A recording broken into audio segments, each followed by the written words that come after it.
Welcome, everyone, to the Information's TITV. My name is Akash Pastricha. Happy Monday. We have got a busy week coming up for you. We have got earnings galore.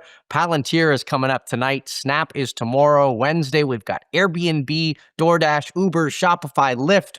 On Thursday, we've got Pinterest and Instacart. It's going to be a busy week, but we have got a great show to start things off. We have got some big news about Blade, the helicopter taxi company that is being bought by Joby Aviation, and we have got Joby executives coming on the show to talk about that deal. We are also talking about crypto and crypto treasury stocks with Pantera Capital. And we're also talking about the White House's AI copyright conundrum. I'm very excited for that discussion. Before we get going, a couple headlines for you. Tesla's board has approved a $23.7 billion stock award for Elon Musk, which he can claim 2 years from now. Just to remind you of a bit of the context here, back in 2018, Tesla's board put in place a much bigger pay package that today would be worth something like $100 billion. The courts threw out that pay package last year because of a shareholder lawsuit. Tesla is appealing all this, but this smaller pay package seems to be kind of the interim solution that they've landed on, and so we will see how that ends up turning out. The second piece of news is that Lyft is getting into autonomous vehicles, because, who isn't? The company is partnering with Baidu to test some of its robo-taxis in Germany and in the United Kingdom. We, of course, know that Uber also said that it is testing robo-taxis with Lucid, and so this is very clearly where ride-sharing companies are focused. That is some exciting news about Lyft. Okay, on to our first guest. If you live in New York, you might have heard of Blade, the fancy helicopter service that people have been using to commute to the airport and sometimes to the Hamptons. My colleague, Steve Levine at The Information, reported this morning that Blade is being acquired by electric air taxi company Joby Aviation for up to $125 million. And I want to bring on Eric Alliston, the Chief Product Officer of Joby Aviation, to talk about that deal. And just a bit of history before Eric comes on. Eric used to lead Uber's air taxi effort when it was called Elevate.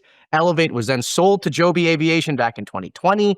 That's how he ended up there, but now he's with us here on TITV. Eric, thank you so much for being here. I am so excited to have you. Yeah, thanks for having me today. So, talk about it. Why is Joby buying Blade? Well, so Joby's building this vertically integrated air taxi company. So, we're best known maybe for the aircraft that we're producing, but we're actually building all of the parts of that aircraft as well. So, for instance, this flight computer we build ourselves right here in California. We're building the whole stack all the way up to the customer, including the technology. What Blade's done is build a fantastic customer experience, and they have a great set of customers that are using their service on a daily basis. And so bringing this together is really advantageous as we're getting ready to go to commercialization with the aircraft that we're building. So talk to me about what the long-term vision is here for the company, but also for this partnership. Yeah, so our vision is that flight air taxis can be a part of daily life. It's something I've been working on for a long time. Is what we worked on at Uber Elevate, what we're working on here at Joby. But to do that, we've got to solve some kind of fundamental technology issues. And that's what we've been working at Joby for nearly 15 years now. And some of those, the highlights of that are things like cost. So the cost of using one of these vehicles on a regular basis, and noise. So what we've done with the technology we're building with that aircraft that you can see right there is that we've brought together the best of what's happening in electric vehicles, applied it to aviation, built a completely novel architecture from the ground up that we are building and certifying with the FAA, and that we're gonna be able to deploy to customers just like they use helicopters today with Blade, but with a much lower acoustic footprint, something that people are going to want in their neighborhoods as opposed to not wanting in their neighborhoods. And we think that that's an amazing opportunity to make life better, make travel better, make commuting better for people all around the world. So, you talked about, some of the logistical difficulties like sound, for example. It's not something I would have thought about, but, talk about how hard is it to do electric vehicles in the air? We did it with automotive, so we're doing it, right? We got away from gas. We're in EVs on the ground. How much of an added challenge is it to do that in the air? It's a huge challenge. So the performance necessary to actually make an aircraft that can perform this type of a mission, vertical takeoff and landing, fly like an airplane, and do it in a way that's cost effective and kind of has a minimal acoustic footprint. The technology just didn't exist when we started. So we've been inventing this technology from the very beginning, whether or And not it's electric motors. what are some of the? I mean, let's get specific here. What are some of the technical difficulties people might not think about as it relates to air taxis? Absolutely. So electric motors, for example, the kind of the power to weight ratio of an electric motor that you buy for an industrial application just doesn't work.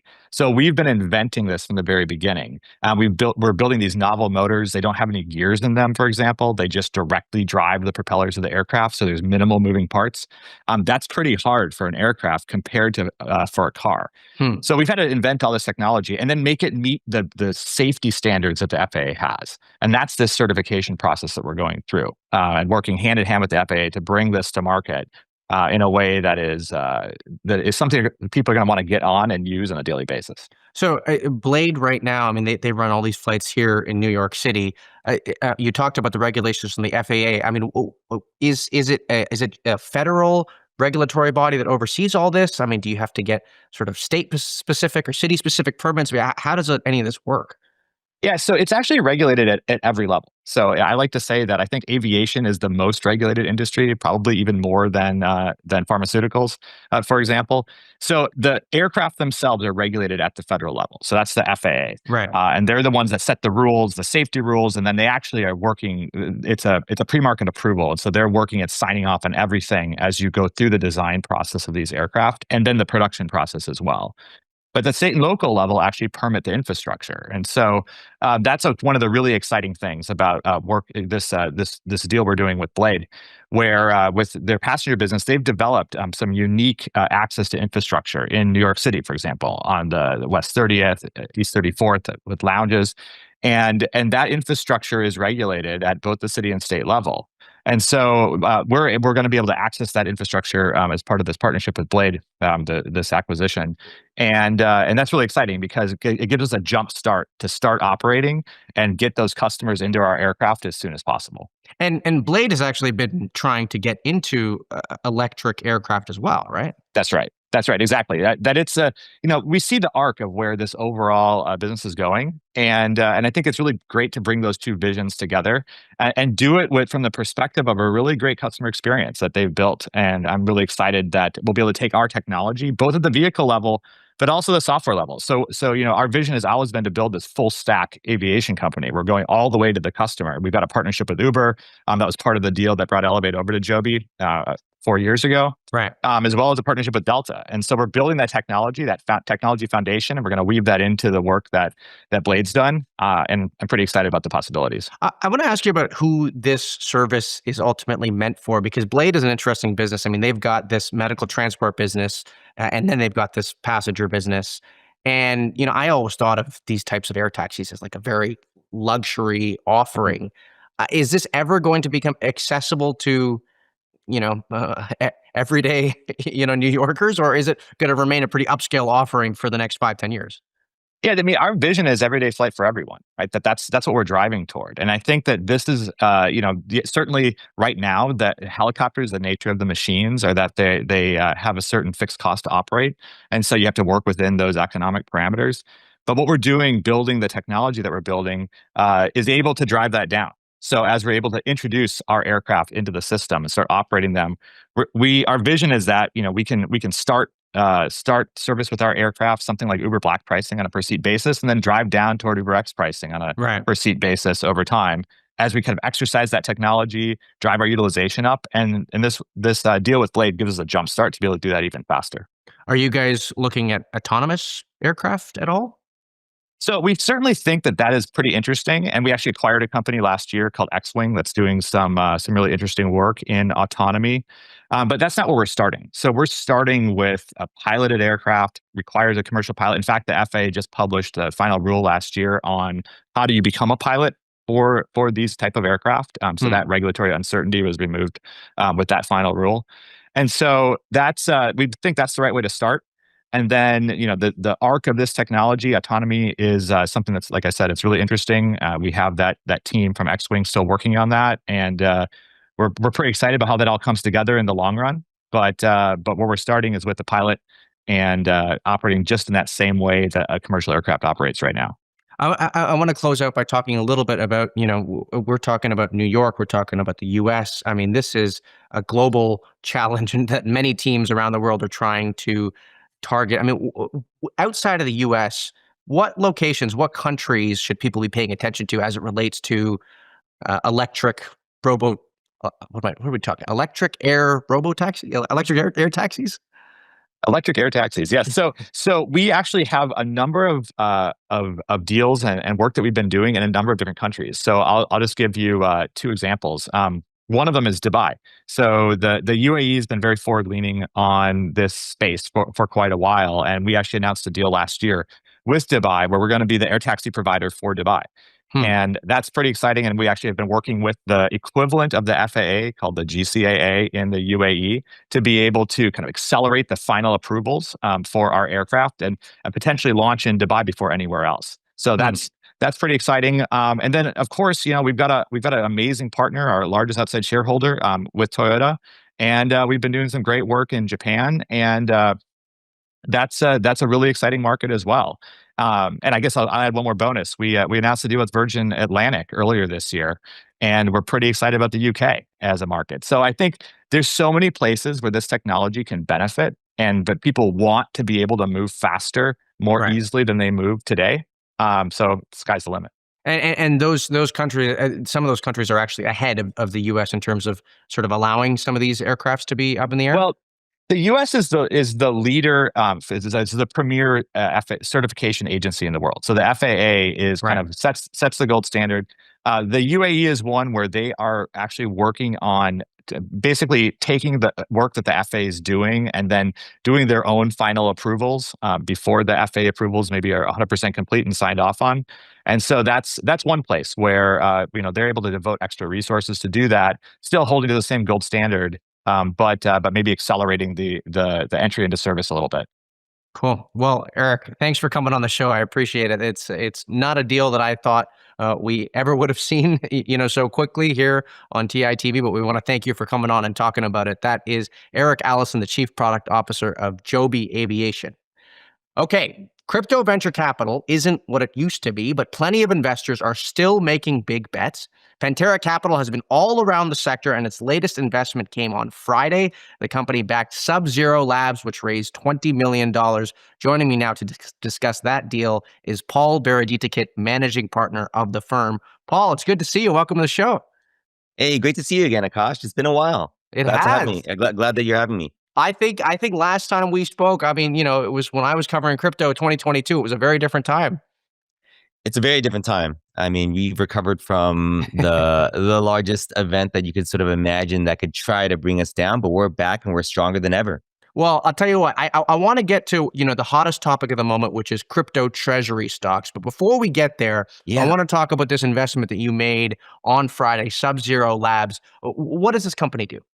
Yeah, Sub-Zero Labs is basically bringing a more scalable and more developer user-friendly blockchain to the masses. So the team behind Sub-Zero Labs is the former sort of most technical folks at this company called Miston Labs, or SUI, which is a sort of Facebook alumni creating a much more usable blockchain. These guys said, well, like, look, I mean, Facebook and the guys were able to do it at SUI. They were able to make it very scalable, but like, let's just really make it a lot more usable. Have oracles built into the system. Make it very easy in terms of development language, etc. So right. That just really just shows that like we are being very active right now in either new infrastructure or maybe even AI. We actually just launched a fundraising round today on a company called OpenMind, which is bringing robotics onto the blockchain. Huh. Interesting. And I mean, well, tell me about that. I mean, I mean, let's zoom out a bit. So, I mean, are all the hot new crypto investments, do they have intersections with AI and robotics, and are they trying to take advantage there? Crypto is intersecting so many different sectors right now. We start off with artificial intelligence. We start seeing things like AI and robotics. I mean, we're starting to see the decentralization of the intake of data to be able to have better, more executable data for AI, Right. and then be able to have things like identity, like WorldCoin, and now hopefully AI agents that will be able to trade trillions of on-chain assets on your behalf, and basically acting on your best interest to be able to sort of interact with all of these assets using stable coins for payments, things like that. So I'd say AI, robotics, scalability, and also stable coins. I mean, Right, payments are going right. to be redone using the blockchain. Right. So those are two investments you made. One of the topics I've been very interested to talk to you about is crypto treasury stocks because Yeah, you've actually written about it in your newsletter. And sure. look, I don't get it. I mean, the reason I don't get it, and maybe we'll put this into context. My understanding of crypto treasury stocks are these companies like MicroStrategy, or I guess the company is now just called Strategy. Am I right? Strategy. It's Yes. just Strategy, right? So you buy a bunch of Bitcoin, or you're another company. You buy a lot of Solana or a lot of Ether. And then you're a public company, and you just become a proxy for the cryptocurrency. The reason I don't understand this, Paul, and I want to get your take on this, is that Sure. crypto has long been on this idea we need to make it more accessible. We need to make it easier for people to use crypto, right? And so Yes. this is like, okay, people need to own crypto. But then on the other hand, you've got crypto treasury stocks, which are saying, well, we just want to make it easier for you to invest in the stock market and have exposure to crypto. And we want to do ETFs and you can expose yourself that way. And so these seem like two conflicting ideas. Help me understand this. I think there's two reasons to invest into crypto right now. One is really asset diversification. You want to basically get exposure to something that will have maybe a bit less correlation to the S&P 500, and now just and will have very, very strong sort of fundamentals disrupting so many different sectors. And then the other part is really getting exposure to the companies themselves, using the use cases, being able to use crypto for payments, things like that. And this is the digital asset treasury companies is doing the former, which is really trying to provide institutional access through ways that institutional investors are used to getting access to certain sectors. ETF is one way to do it, but these digital asset treasury companies, it's taking ETFs, but using the financial markets, using known financial instruments to be able to accumulate more assets per share. And then, of course, like there's other things around, the native blockchain around getting yield and being able to do other things that accumulate just more and more assets per share. And so these companies are providing a very comfortable way for the public, for the public markets to really get exposure to now single assets, but soon probably like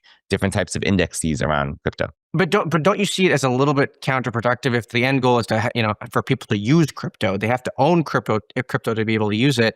If people could just buy stuff on the stock market, what incentive do they have to really, I think it's one of those things where once you get a little bit of crypto in, you start experimenting with crypto and you start learning more about crypto. So to be able to get institutions this exposure through crypto, I think will allow them to hopefully educate the broader sort of team around, let's try this use case in crypto. Let's do this new product in crypto. So it's just, the probably the second entry point behind the ETF of just getting more and more exposure to crypto for their companies. How do you think the crypto treasury stocks, you call it, you refer to them as digital asset treasuries, I call them stock market crypto. How does this end? I mean, how long is this going to go on for? We believe that it's similar to venture where, look, I mean, there's money to be made, but there will be winners like Strategy out there that will, again, maybe one or two winners in each of these different assets, and maybe you have different other sorts of instruments, but there will be winners that continue to produce really great returns in the long term because it is a better way to get exposure to an asset than the ETF because these companies can be a lot more nimble in terms of gathering assets. Right. Well, Paul, thank you so much for coming on the show. I'm fascinated by your portfolio.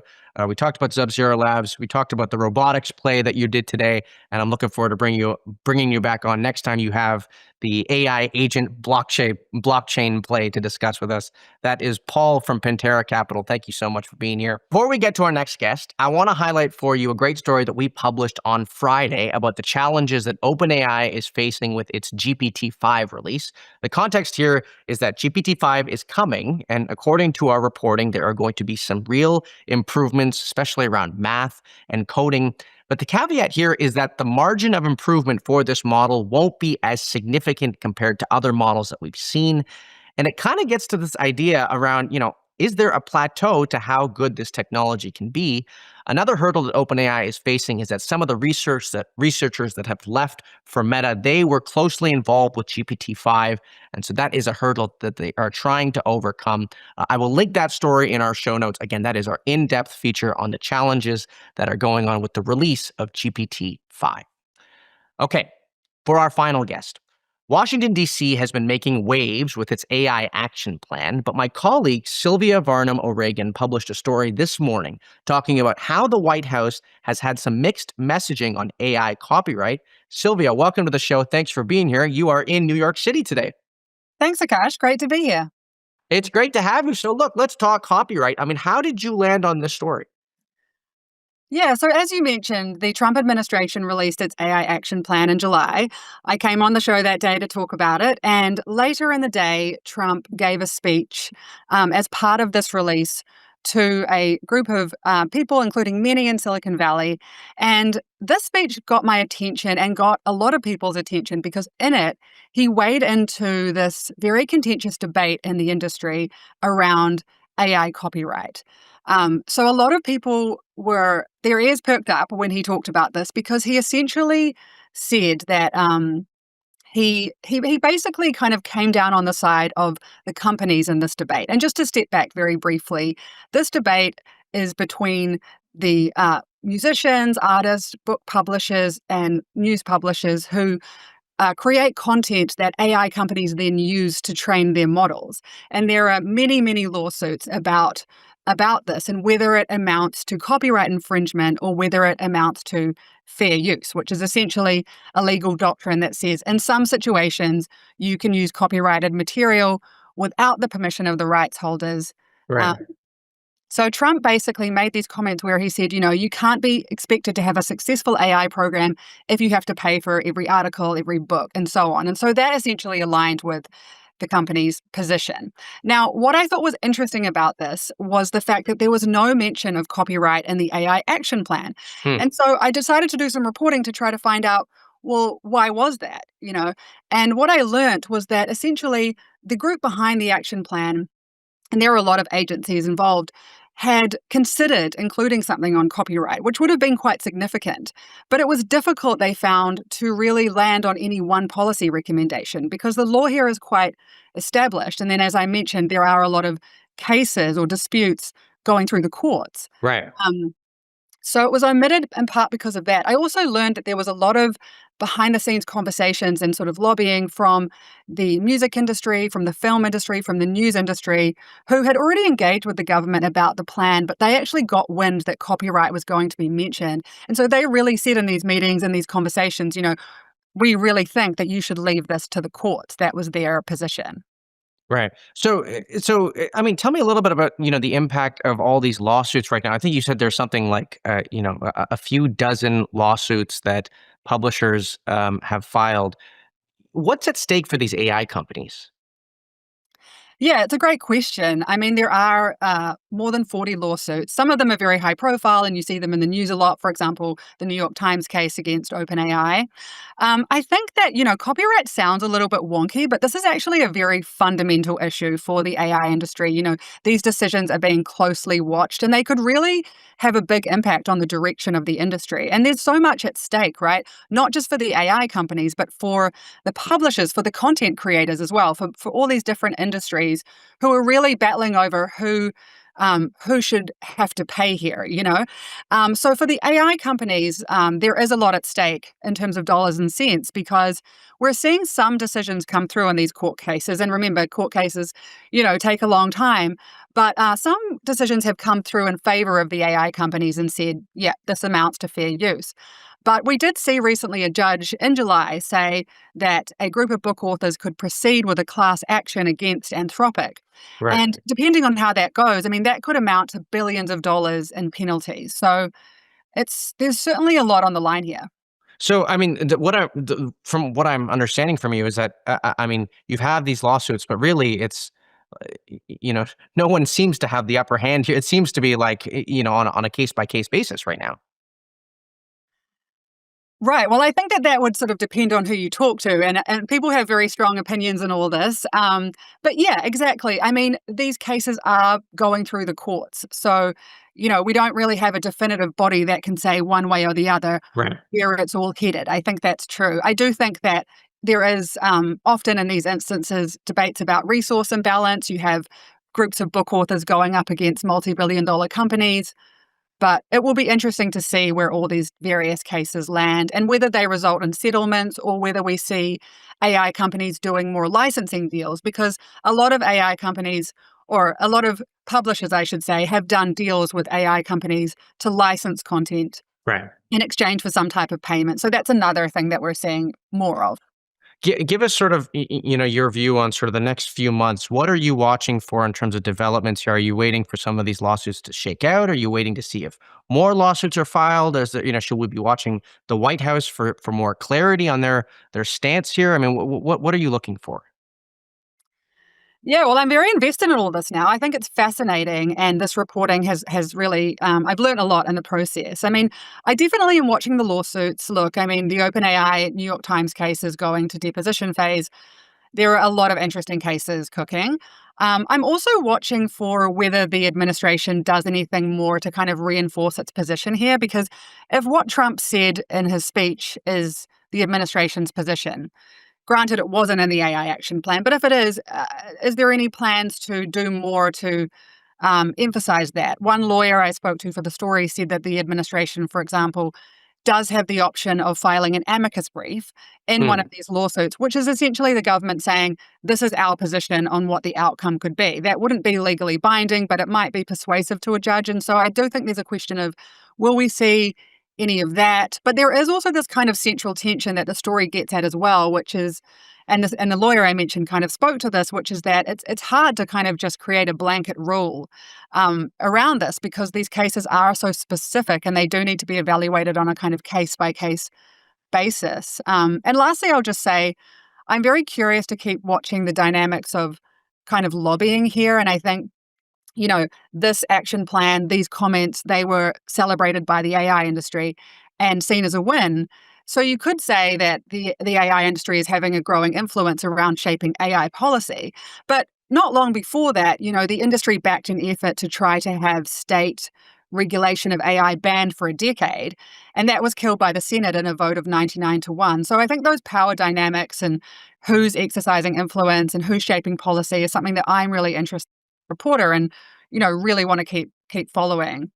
Well, look, it's a fascinating story, and I don't think we would have paid attention as much to the AI copyright rules, had President Trump not come out, like you said, and said what he said. And so I want to thank you for coming on the show and explaining it to us. And next time there is a big lawsuit, or one of these lawsuits actually gets decided, we will have you back on the show and you can share with us some of the implications there. Thank you, Sylvia, for coming to us here from our New York office. She is based in DC. That does it for today's show. A reminder that we are live on this stream Monday through Friday at 10 a.m. Pacific, 1 p.m. Eastern. I want to thank Amazon Web Services, who is our presenting sponsor for this production. And I want to thank you for tuning in. We really do appreciate your viewership. I am already excited to get to you tomorrow for our next show. Like I said, we've got a week full of earnings and we're going to debrief all of them. So until next time, bye-bye for now.